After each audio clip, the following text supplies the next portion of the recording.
నల్గొండ జిల్లా భువనగిరి పట్టణంలో 1974 సంవత్సరంలో పుట్టాను. అప్పటికి మా నాన్న చిన్న వ్యాపారి. మాది కుటుంబం అంతా చాలా పెద్ద ఉమ్మడి కుటుంబం. బరువుల బాధ్యతలు ఉండేవి నాన్నకి. చాలా పేద కుటుంబంలో పుట్టినందుకు మొదటి నుంచి గవర్నమెంట్ స్కూళ్ళలో కాలేజీలలో చదువుకున్నాను. 18వ సంవత్సరంలో నా పెళ్లి జరిగింది. ఆ తర్వాత ఆ టైంలో కూడా నేను డిగ్రీ ఫస్ట్ ఇయర్లో ఉన్నాను. ఆ తర్వాత పెళ్లి తర్వాత కూడా పిల్లలతో పాటు వాళ్ళ ఆలన పాలన చూస్తూ చదువును కొనసాగించాను. డిగ్రీ తర్వాత డిప్లొమా ఇన్ ఫార్మసీ చేశాను. ఆ తర్వాత పాప పుట్టింది. అంతకంటే ముందే ఒక బాబు. ఆ తర్వాత పీజీడీసీఏ చేశాను. ఆ తర్వాత ఎంకామ్ ఫస్ట్ ఇయర్ అయిపోయింది. ఆ తర్వాత బీఎడ్ రాశాను. ఒక 1 మంత్ ప్రిపరేషన్ తోటి నాకు చాలా మంచి ర్యాంక్ వచ్చింది సోషల్ స్టడీస్లో. కాకతీయ యూనివర్సిటీలో బీఎడ్ చేశాను. అది అయిపోతూనే గ్రూప్ 1 పడింది, డిఎస్సి పడింది. ఈలోపు గ్రూప్ 1 అయితే బాగుంటుందని చెప్పేసి అందరు నన్ను సజెస్ట్ చేస్తే గ్రూప్ 1 ప్రిపేర్ అయ్యాను. ఫస్ట్ అటెంప్ట్లో గ్రూప్ 1 లోపల డిఎస్పీ ఉద్యోగాన్ని సంపాదించాను. ఆ తర్వాత గ్రూప్ 2 కూడా సెలెక్ట్ అయ్యాను. ఈ గ్రూప్ 1 మెయిన్స్ అయిపోయి ఇంటర్వ్యూ మధ్యలోపట హాస్టల్ వెల్ఫేర్ ఆఫీసర్ జాబ్ కూడా వచ్చింది. అది కూడా చేశాను కొన్ని రోజులు. ఆ తర్వాత గ్రూప్ 1లో జాయిన్ అయ్యాను. 2007 జూన్ 1కి నేను డిఎస్పీ ఉద్యోగంలో జాయిన్ అయ్యాను. ఆ తర్వాత మరి చెన్నారెడ్డి ఇన్స్టిట్యూట్లో 1.5 కోర్సు, తర్వాత పోలీస్ అకాడమీలో 1 ఇయర్ కోర్సు, తర్వాత గ్రేహమ్స్లో కోర్సులు అన్నీ పూర్తి చేసుకొని వరంగల్ ప్రాక్టికల్ ట్రైనింగ్ 6 నెలలు చేశాను. ఆ తర్వాత ఫస్ట్ పోస్టింగ్లో భాగంగా మొదలు నాకు కరీంనగర్ ఇచ్చారు పోస్టింగ్. ఆ తర్వాత మళ్ళీ ఆర్డర్ ఎందుకు మార్చారు. తర్వాత మెదక్ పోస్టింగ్ ఇచ్చారు. అక్కడ ఒక 5.5 ఏళ్ళు పనిచేసిన తర్వాత తెలంగాణ ప్రాంతంలో జరుగుతున్న ఉద్యమానికి స్పందిస్తూ ఉద్యమానికి మద్దతు చెప్తూ ఉస్మానియా యూనివర్సిటీ పిల్లలని వాళ్ళ చెలో అసెంబ్లీ ముట్టడి ఎక్కడ రక్తసిద్ధం అవుతుందో అని చెప్పేసి కలత చెంది, అదేవిధంగా ఉద్యమానికి నాయకుడైన కేసీఆర్ గారి ఆరోగ్య పరిస్థితి పట్ల కూడా బాధపడి మొదటిసారి రాజీనామా చేయడం జరిగింది. ఆ తర్వాత అదే రోజు రాత్రి డిసెంబర్ 9, 2009 చిదంబరం గారు కూడా తెలంగాణ రాష్ట్ర ప్రక్రియ ప్రారంభమవుతుందని చెప్పేసి ప్రకటించారు. ఓకే మేడం, మీరు ఫస్ట్ రిజైన్ చేశారు కదా మేడం, అంటే అది ఫస్ట్ రిజైన్ చేయడానికి ఈ తెలంగాణ మెయిన్ కారణం? తెలంగాణ మెయిన్ కారణం. నేను అప్పుడు చిన్న ఆరోగ్య సమస్య వల్ల లీవ్లో ఉన్నాను. కాబట్టి తెలంగాణ ఉద్యమం లోపల ప్రత్యక్షంగా పాల్గొనకపోయినా మీడియా ద్వారా దాంట్లో భావోద్వేగపరంగా నేను ఇన్వాల్వ్ అయిపోయాను. ఎమోషనల్గా దాంట్లో ఇన్వాల్వ్ అయిపోయాను. నిజామాబాద్ జిల్లాలో కానిస్టేబుల్ కృష్ణయ్య గారు ఆత్మహత్య చేసుకోవడం, అదేవిధంగా ఉస్మానియా యూనివర్సిటీ లోపల శ్రీకాంతాచారి ఆత్మహత్య చేసుకోవడం, ఉస్మానియా యూనివర్సిటీ విద్యార్థుల మీద లాఠీచార్జ్ చేయడం, ఇట్లాంటివన్నీ నాకు చాలా బాధ కలిగించాయి. ఒక న్యాయపరమైన కోరిక కోరుతూ ప్రజలందరూ ప్రజాస్వామ్యబద్ధంగా ఉద్యమం చేస్తూ ఉంటే ప్రభుత్వం స్పందించకపోవడం, అది స్పందించకపోవడమే కాకుండా ఉద్యమాన్ని అణిచివేయడానికి ప్రయత్నం చేస్తూ ఉండడం నాలో కలత రేపెట్టింది. కాబట్టి పోలీసు ఉద్యోగంలో చెందిన వ్యక్తిని కాబట్టి డిపార్ట్మెంట్ని ఎదిరించలేను యూనిఫామ్ వేసుకున్నంత చెప్పు. నా భావాన్ని వ్యక్తీకరించే స్వేచ్ఛ ఉండదు. కాబట్టి రాజీనామా చేసి తెలంగాణ ఉద్యమానికి మద్దతు చెప్తామని చెప్పేసి నేను ఒక ప్రభుత్వ ధోరణికి నిరసనగా ఈ రాజీనామా చేయడం జరిగింది. ఆ సమయంలో ప్రజలకి, పోలీస్ డిపార్ట్మెంట్కి నేను పిలుపుని కూడా ఇవ్వడం జరిగింది. తెలంగాణ ప్రజల్లో ఒక నూతన ఉత్తేజాన్ని, స్ఫూర్తిని రగిలించాలనుకున్నాను. నేనైతే ఏదైతే లక్ష్యాల గురించి నేను రాజీనామా చేశానో అదే రోజు ప్రకటన రావడం వల్ల అన్ని లక్ష్యాలు నెరవేరాయి.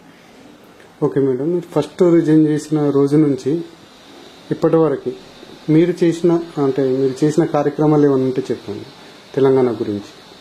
తెలంగాణ గురించి అంటే మొట్టమొదటిలో నేను రాజీనామా చేసిన తర్వాత ప్రభుత్వం పట్ల నాకు నిరసనకి ప్రజాప్రతినిధులు చేయాల్సిన బాధ్యత గురించి నేను మీడియాలో మాట్లాడడం జరిగింది.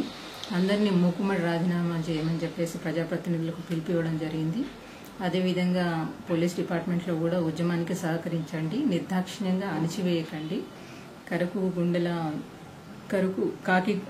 కాకి బట్టల వెనకాల ఉన్న మనసుని కొంచెం కరుకు మనసుని సున్నితంగా మార్చుకోండి. ఎందుకంటే తెలంగాణ అనేది ఒక ప్రత్యేక రాష్ట్రం గురించి కాదు. మనము ఒకప్పుడు బలవంతంగా కలిపిన మన తెలంగాణని కోరుకుంటున్నాము. రాజ్యాంగపరమైన హక్కుల గురించి పోరాటం చేస్తున్నాం. కాబట్టి ప్రజల పట్ల కన్సర్న్గా ఉండని చెప్పేసి నేను ప్రజలకి పిలిపివ్వడం జరిగింది, డిపార్ట్మెంట్కి, అదేవిధంగా ప్రజలకు కూడా పిలిపివ్వడం జరిగింది. మీడియాలో మాట్లాడాను. ఆ తర్వాత ఉస్మానియా యూనివర్సిటీకి వెళ్ళాను తెల్లవారే.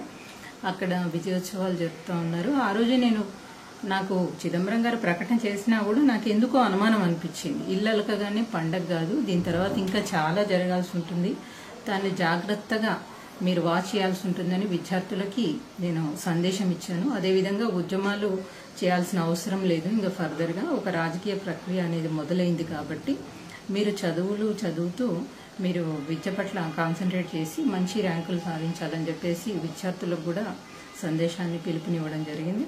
ఆ తర్వాత కాకతీయ యూనివర్సిటీకి కూడా వెళ్ళాను. మెదక్, జనగాము, ఆలేరు, భువనగిరి పట్టణాల లోపల నాకు స్వాగతం తెలిపారు ప్రజలందరూ. నేను చేసిన పనికి చాలా మద్దతు ఇచ్చారు, నన్ను కడుపులో పెట్టుకున్నారు. ఆ తర్వాత మాత్రం డిపార్ట్మెంట్ నుంచి నాకు పిలుపు వచ్చింది. అనుకున్న లక్ష్యం నెరవేరింది. తెలంగాణ రాష్ట్రం వస్తుంది కాబట్టి నన్ను జాబ్లో జాయిన్ కావచ్చు అని చెప్పేసి నాకు సంకేతాలు వచ్చాయి.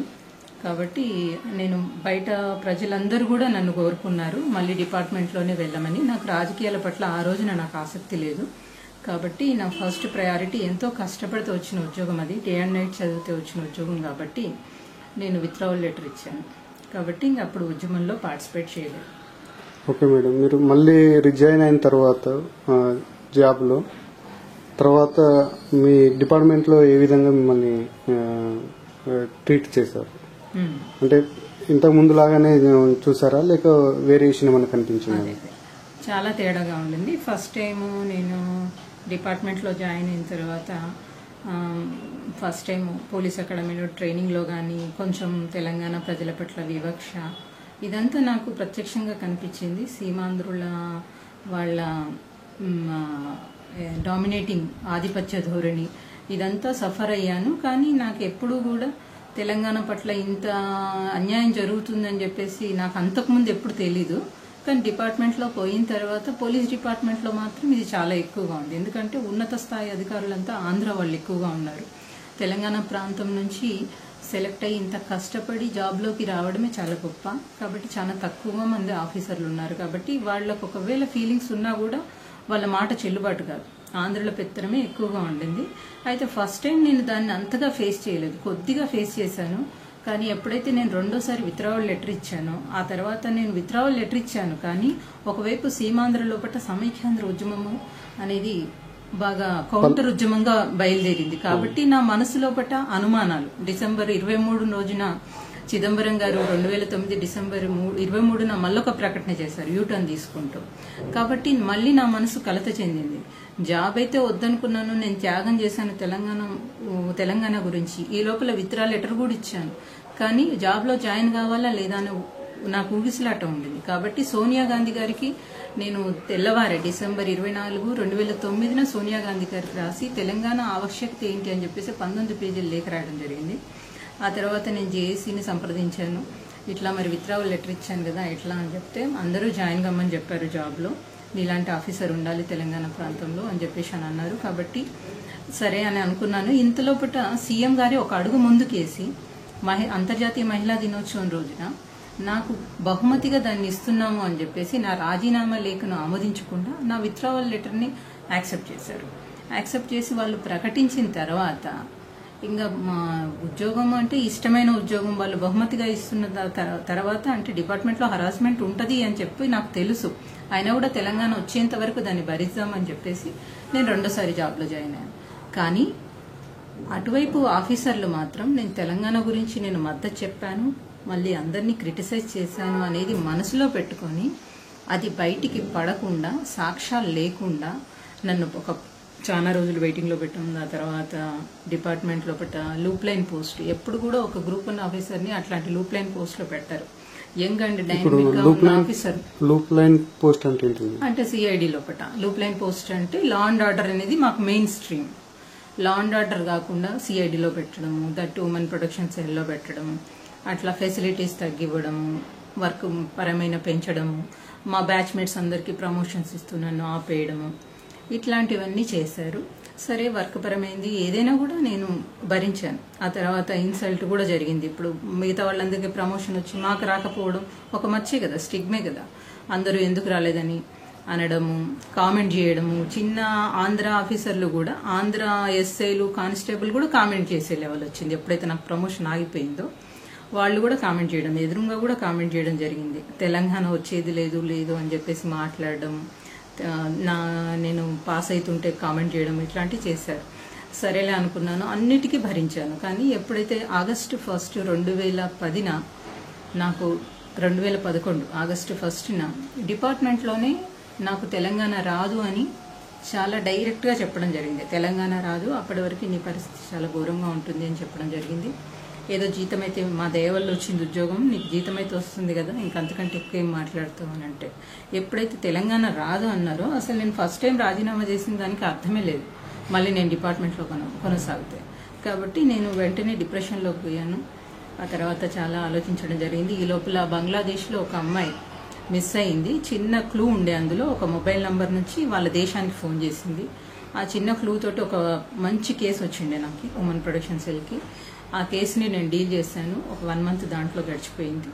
ఆ తర్వాత దసరా పండగ వచ్చింది. అంతకు ముందు నుంచే చిదంబరం గారు తెలంగాణ మీద నిర్ణయం ప్రకటిస్తానని చెప్పేసి, ఏది పండుగ తర్వాత పండుగ అని చెప్పేసి పోస్ట్పోన్ చేస్తూ ఉన్నారు. దసరా తర్వాత దీపావళి అన్నారు.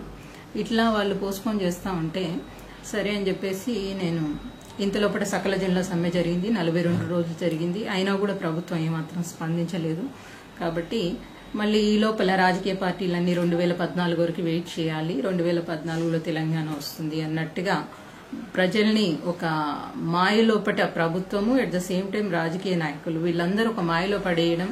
చాప్టర్ 8 శ్రీకృష్ణ కమిటీ గారు రిపోర్ట్ లోపట ఉన్న చాప్టర్ 8 అనేది ఒక జడ్జి గారి ద్వారా అది బయటకు వచ్చింది. అందులో ఏముందనేది పొలిటికల్ మేనేజ్మెంట్, మీడియా మేనేజ్మెంట్ చేయాలని చెప్పారు.